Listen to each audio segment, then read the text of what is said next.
Hi Riley, my name is Erin Longworth. I went to school with your mom a couple years ago. And this is my friend Polly, and he's going to help me talk to you a little bit about these questions that you sent me. So question number one was, how do you think horses know that what we are saying to them? Well, horses, like people, just like you did when you were learning to talk when you were younger, respond to cues and hand movements and our voices. So this guy's name is Polly. He's our stallion here at Erin Longworth Performance Horses, and he is 18 years old this year. And I think he very much knows what I'm saying to him. What do you think, Polly? Huh? So, do you know if horses like to be around humans? Well, I know Polly does. Not only do I groom him all the time, but I feed him treats. And he loves cookies, just like people do. Another one of your questions is, how do you train horses to go faster? Well, there's several different ways you can train horses to go faster. You can train them with your body, with your feet, and on the ground. If you walk faster, the horses are trying to keep up with you. When I'm riding the horse, to make them go faster, I use my body to tell them what to do. Sometimes I use my voice, saying trot, or kick clucking noises. Sometimes I say canter, or I kiss, which means for them to go into canter. Other ways I can use is I use my legs and my feet with different cues that tells the horses to do different things. So that's how you tell them to go faster and to do other things. So what's the strangest thing I've ever seen a horse do? Well, when I was younger, probably your age, I had a little horse named Harja. And Harja used to chase his tail like a dog. Please excuse Ryan, he's a little fast. So that was probably the strangest thing I've ever seen, was Harja chase his tail. So what are some of the materials that you use when you ride? Well, hold on a second and I'll go show you. Pause. Hi Riley, we're back. So these are some of the materials that we use to ride horses with.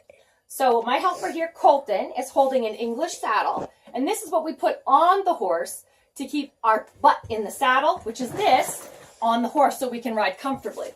We also use saddle pads underneath the saddle that keep the horse nice and comfortable, and you can see even everybody puts their names on there to show something different. Another thing we use is a bridle, and this is an English bridle again, and these are the reins with what we hold on to, and this is the bit that goes in the horse's mouth.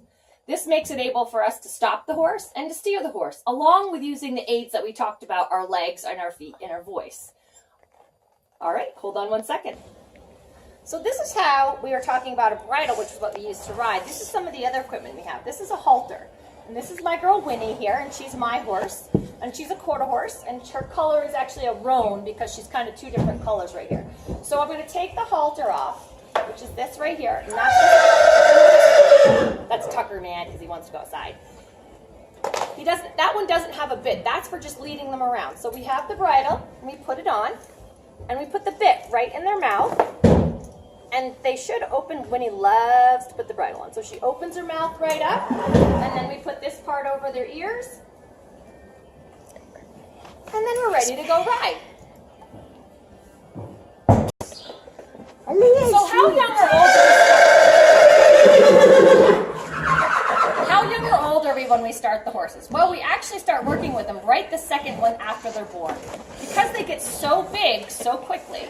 Like Elliot here, he's not even a year old. He was born last year in April. And look how big he is already. So we start immediately working with them, working on their haltering, putting the halter on. He's too young, so we don't put a bridle or a saddle on him. But we teach him how to lead, which is walk on a lead rope, how to lunge, and how to behave when we're handling around him. Sometimes, you start an older horse, which it can be a little more difficult because they've kind of established some bad habits. So it's a little bit easier to work with young horses that haven't been touched or handled very much.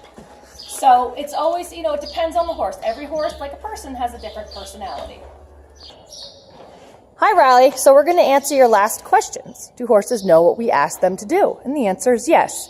This is my son, Philip, and this is his horse, Dizzy. And he's going to show you some of the things that he can do with Dizzy. All right, Philip, have Dizzy walk forward. And he just started walking with her, and he told her to walk. Now ask Dizzy to stop and set up. So he says, whoa, and that makes Dizzy stop. And he's going to ask her to square up her feet so that she stands with her feet a little bit better than that. Philip, can you fix her hind feet?